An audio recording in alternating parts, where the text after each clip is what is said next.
Welcome back, Shed Mates, and in this video we are going to be taking a look at some Space Wolves Infernus Marines.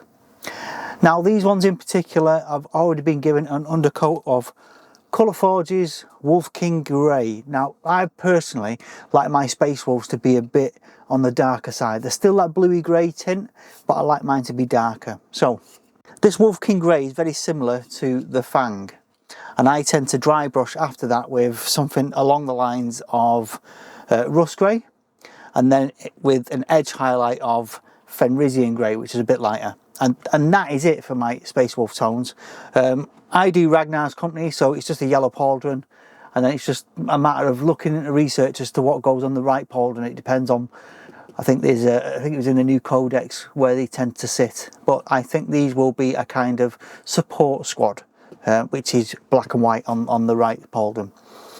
Should be fairly straightforward, but I'm looking forward to having a go at these. I don't think I've painted Space Wolves in a while, so I'm really looking forward to that. They're one of my prime armies, so for me it's like going back to the fold, and I needed to do something that was a bit of a palette cleanser after the Gallo Dark. So let's get cracking.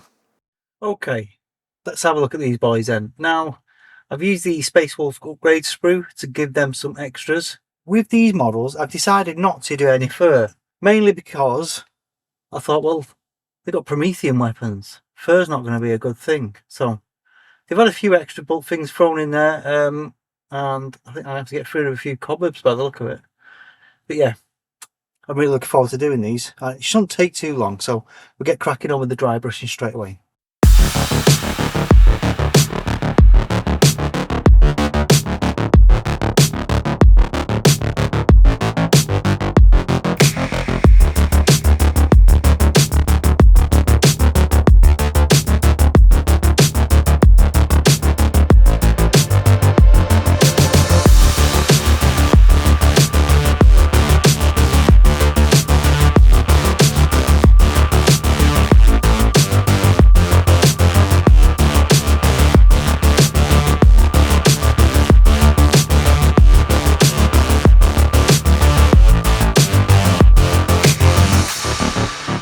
See, that is pretty much it for my Space Wolves. You can see there.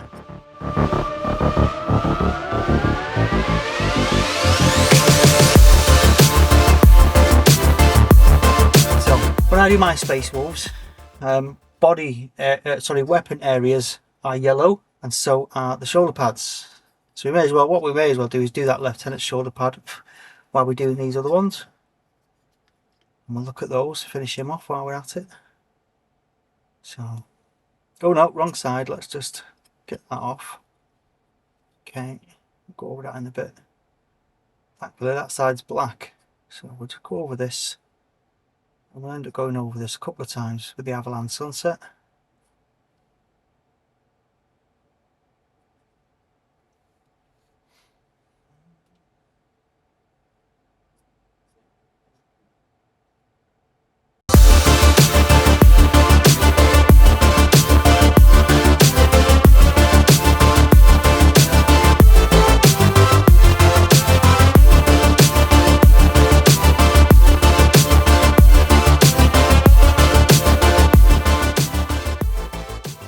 Okay then, let's talk bases.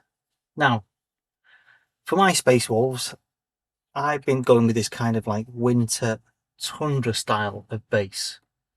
As you can see in these examples, okay, it's basically, we start off with white, then we build up to a Grelin Earth on the top, with a bit of dry brushing over the top to give it this kind of like wintry feel. I even go the extra mile at times with sea glass. Now, over the years, me and my daughters, we have collected bagfuls of white and blue sea glass. Now, specifically white, because with white, you can put tint colours onto it. In this particular example, I've used a blue glaze just to give it a bit of tint to it. On that blue glaze, adding a bit to it, you know, some of the old sticky grass, and yeah, I think that makes quite a nice winter tundra. Something a bit different, especially using the sea glass. And a good final piece is to add on a bit of gloss to it, just to give it that kind of icy shine to it, almost like chunks of ice have fell from something and just lit the landscape.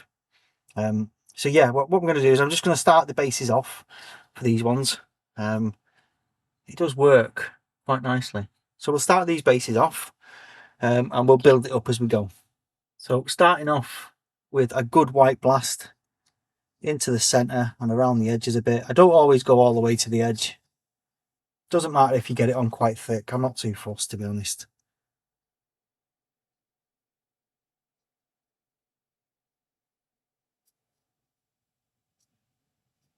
Just adds that little bit when the Agrella nerf goes on and does its cracking.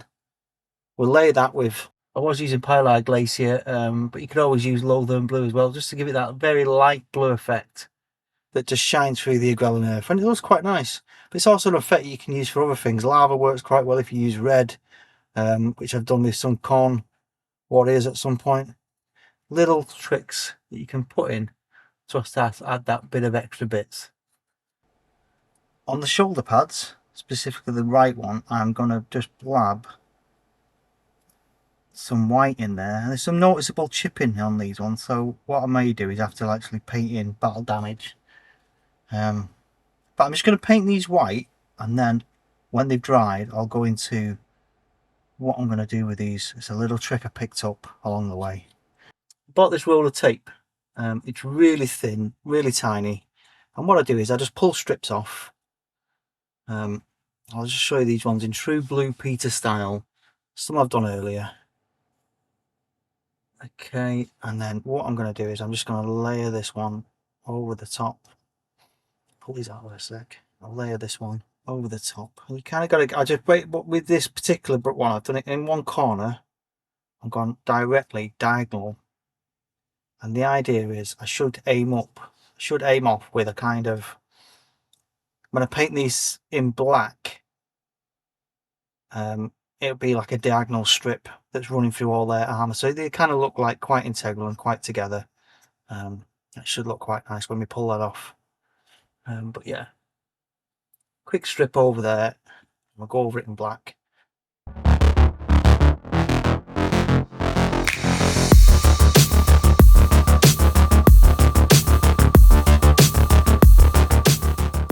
We've had a wee bit of a fast forward, okay, and by that I mean it was over Christmas, I got sick, and I thought I'll bring these in and just get the base coats done.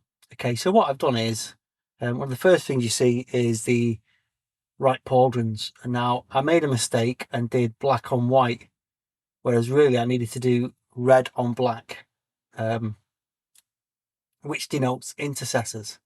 So that's been changed, and then I've gone around and just done the base coats, all the main base coat stuff, just to, I thought you don't want to see me sit here, you know, putting non-oil on models, and just getting amongst it. So we got to this point, and this is where it starts to get interesting in my eyes. So the next phase I want to do is a bit of transfers. Yeah, not much left to do on these now, and we'll just get the more interesting bits done. So transfers next. Now you can see I've got some pre-prepared transfers cut and laid out ready to go. I tend to put them like this, get them in some water, and then they're soaked and good to go. So by the time you come around to use them, already pre-trimmed, I can get them in place quite quickly. I've also got some micro set micro sol. This one is going to soften and allow me to get it in place, and this one's then going to be the setting solution and should provide that like painted on look, and then we can get into battle damage. So if I'm getting this right, because it's only the second time I've used the microsol microset combo.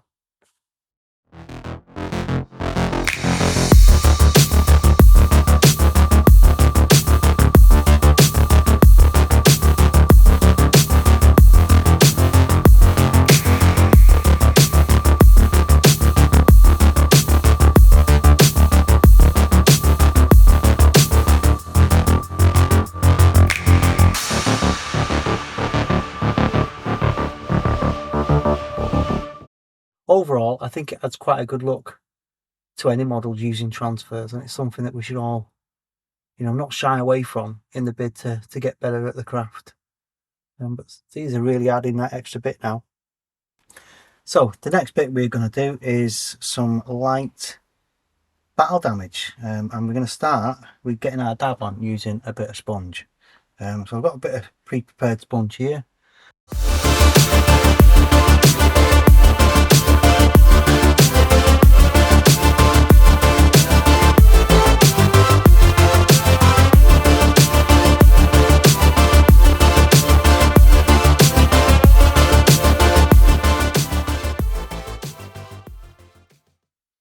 Okay, so where we've got some of the bigger chippings, I'm just going to go around and dab little bits of Finalizing grey just to bring that back and make it look like we've got some kind of edging. I think we're almost there. I'll have a think about what else I've got to do. I think it's just the end of the Infernus guns and some base debris, I think, and probably call it. So let's get on to that. Okay, on the bases for my space rules, I've been using these Citadel Midland Toughs, and they've been a great bit of kit over the years. I've got the remainder of this pack that I bought, God knows how long. It was only £9. There you go. So I'm just going to, I won't do them on every model, but I think I've got a tiny one. If I'll do this one here. It's either a bit hard to get off. Let's just get it ready. So we've got it there. Okay, and I'm just going to put on the side of this Marine's foot. There we go. Bit of flavour, and then maybe one larger one for this Marine here. Let's just try and find them easier to grab with the fingers, just to loosen off. We've got a big chunk now. Yo, we got a Space Marine. There we go. There we go, 2 of those. Okay, that's that bit done. Now for this next bit, I'm going to pull out this large bag, and you may have already clocked what's in here. So what I'm going to look for is a very small piece of sea glass. Now, if you've never used sea glass before, you're missing a trick. Let me just show you. Okay, so sea glass. Clue is in the name. You find it at the beach. Okay, I'm going to look and find a very small white piece, or even this little blue piece here, maybe, or maybe smaller. And I'll just pull out a couple of pieces so we can have a look at it, if you've never used sea glass. Okay, so sea glass can really come into play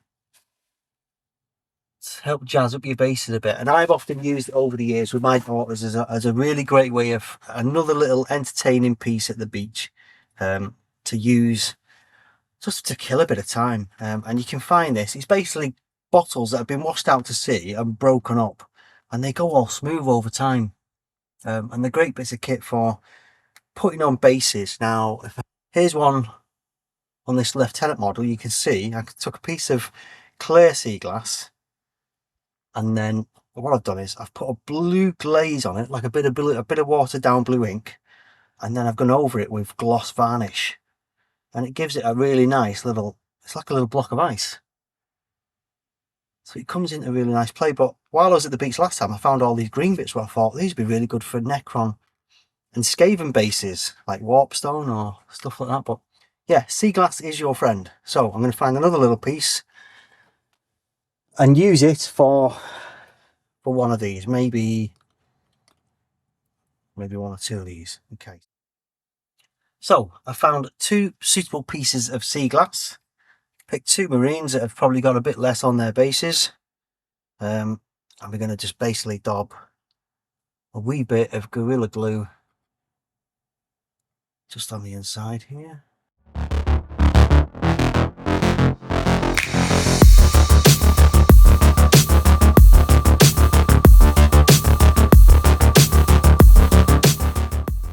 So there we have it.